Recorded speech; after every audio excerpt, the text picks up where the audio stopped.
Hello guys, welcome back po sa ating channel at maraming salamat sa inyong lahat. At sa mga bago nating subscribers, welcome po sa ating channel. At sa mga hindi pa po nakasubscribe, huwag niyo po nga kalilimutan na pindutin ang subscribe button at bell icon para manonotify ho kayo kung may bago tayong video. So guys, ang pag-uusapan natin ngayon ay tungkol sa enclosed space. Pero bago yan, sa mga bago po nating subscribers, madami po tayong videos dito sa ating channel. Browse nyo lang po dito sa video section, baka meron kayong matutunan dito. So guys, punta na tayo sa ating topic, enclosed space. Napakahalaga nito, lalo na sa mga bago na pasampa o sa mga wala pang experience. Napakahalaga po na magkaroon kayo ng ideya tungkol dito sa bagay na ito. At dagdag safety ho ito sa atin at sa ating mga kasamahan. So sa barko ho, hindi ho lahat ng lugar ay pwede nating puntahan o pasukin. So meron tayong tinatawag na mga enclosed space. Ito ho yung mga space sa barko na kinakailangan natin ng entry permit bago tayo pumasok, at ito ho ay ginagawa ng ating mga department head. Ang gumagawa ho nito ay si Chief Engineer or si Chief Officer. Then kailangan ito ay may approval ng ating master or ni Kapitan. So ano nga ho ba yung mga example ng ating enclosed space? So kagaya ho sa amin sa oil tanker ho yung barko namin. Ang pinakauna ho dito na enclosed space, ang number 1 ho ay yung cargo spaces or yung mga cargo tanks natin.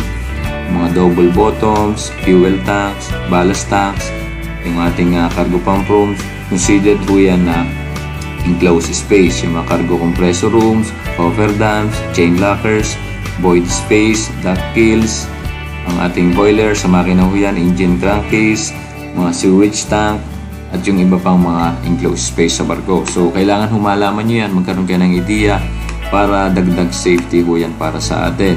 So ano ho ang mga katangian nitong ating enclosed space? Siyempre, limited opening ho yan. Ang para sa entry at exit, meron siyang inadequate ang kanyang ventilation at hindi siya design para sa continuous worker occupancy. So kaya ho meron tayong mga permit na tinatawag, nakalagay ho dun kung ilang oras lamang tayo pwedeng tumagal o magtrabaho sa loob ng enclosed space. Kaya kailangan meron tayong permit at meron tayong mga checklist. Kailangan meron tayong naka-ready na mga BA or yung ating tinatawag na breathing apparatus. Naka-ready na yan sa kung sakali papasok tayo sa ballast tank. Kailangan naka-ready na ho yan sa entry ng ballast tank, at meron tayong rescue equipment para just in case na magkaroon ng aksidente, may mangyari dun sa nagtatrabaho sa loob ng ballast tank, meron tayong naka-ready na gamit at marirescue natin sa lalong madaling panahon. So napakalaga ho niyan na meron tayong checklist at meron tayong entry. At meron pa yan na kailangan may lookout at may continuous ho tayo na monitoring. Depende ho yan sa ating permit. Kung for example nakalagay doon na every 5 minutes tatawagan nyo yung nasa ilalim o nasa baba ng tangke para i-confirm kung okay sila doon sa kanilang trabaho. Kung nakakahinga sila ng maayos o yung ventilation is continuous, para ma-monitor natin as bilang lookout po tayo dito sa ating mga nagtatrabaho. So yun na nga, number 1 na danger nito or yung hazard is yung lack of oxygen. Dahil nga po enclosed space siya, matagal na siyang hindi ginagamit, hindi na pupuntahan. So lack of oxygen po yan. Kaya kailangan bago tayo magtrabaho dyan, kailangan ma-ventilate muna. Then meron tayong ginagamit na pang measure ng oxygen level para makita natin kung pwede na tayong pumasok. At yan ho ay minomonitor ni Chief Officer o ni Chief Engineer. So meron ho tayong mga equipment na ginagamit, yung ating mga multi-gas detector o yung oxygen na meter natin para masukat natin kung may sapat na oxygen para makapasok tayo, at makita natin kung may mga toxic gases na pwede nating ikamatay sa loob ng mga tangke. So yan, hazardous vapor, meron yan. Insufficient nga, no ventilation.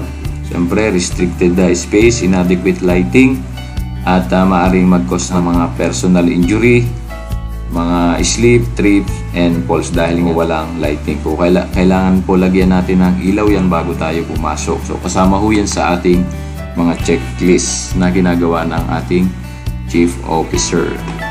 So yun guys, Sana meron kayong natutunan dito sa ating short video na ito.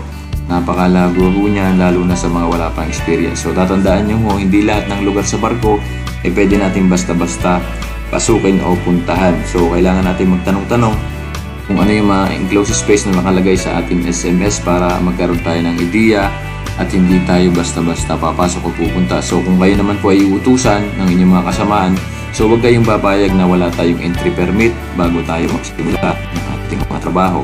So ang mga kadete po yan at ang ating OS ay meron po mga SMS na hindi allowed na pumasok sa mga ganitong space. So titingnan nyo po o i-confirm nyo sa inyong mga department head kung pwede kayong pumasok.